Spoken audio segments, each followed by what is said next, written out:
Some of the projects which we are currently engaged in will take a few more years before they can be propagated more widely across the SAF. For example, the Terex has just been introduced into its first battalion, and we expect that we will roll it out to more battalions in the coming years, two more in the coming year, and then we will spread it more widely. The ACMS, for example, Advanced Combat Command System, right now it's about 1 or 2 battalions which have the ACMS. By this year it will be about 2 battalions. But by 2013, we expect that all the active maneuver battalions will have the ACMS, and all the training schools will have the ACMS. So it takes time to roll this out, and it's also a sensible way of doing it, because then you can have improved and new generations of equipment coming out, rather than first of all, it's not possible to equip everybody at one go, and secondly, it doesn't make sense, because then if you equip everybody at one go, they all become obsolete at the same time. You don't get a chance to correct and improve as you go along. So that's what we tend to do.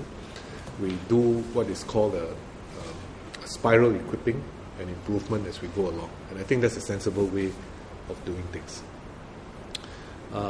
It's also creating that backbone structure in which, if you like, backbone, I don't just mean the bones, but I mean the nerves inside as well.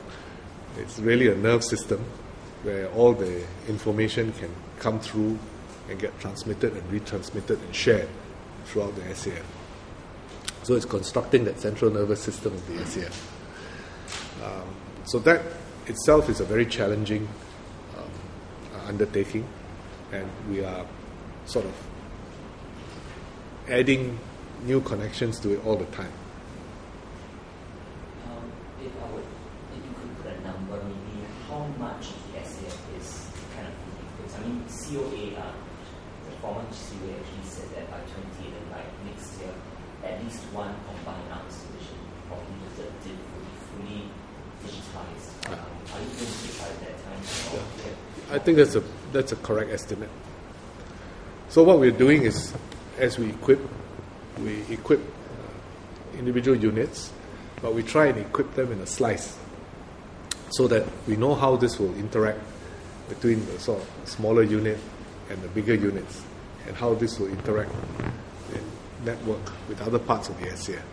And then when we're confident that this will work, then we sort of upscale it and propagate it to other units. So that's the way we start with individual parts, then we link up a slice of them through the different levels and echelons, and we connect it with other parts of the system, and then when that works, we sort of propagate them. So that's the approach that we're taking. Yes, we take cyber security very seriously in Singapore as a whole. As you know, there's at the national level, there is a system for maintaining the integrity of our key information and computer systems. No country is immune to attack. I mean, there's no such thing as 100% security. I mean, if you don't want to have any of your systems attacked, then you don't have any systems. Then you don't have any computers to attack, then there are no attacks. But that's not the way any modern society can function. So every country can expect to face cyber type attacks. Whether they're pranks or whether they're serious people out there, they will try. So whether you're Estonia, whether you're America, whether you're China, whether you're Singapore, you can expect that people will try. So every country needs to have its own cyber security system, and we have one at the national level. For the SAF, we obviously need to have one as well, and we have a pretty robust system with multiple redundancies. And of course, because the Ministry of Defence and the SAF works in a particularly secure environment, some of our systems, in fact, are not connected to the outside world. That itself provides another level of security.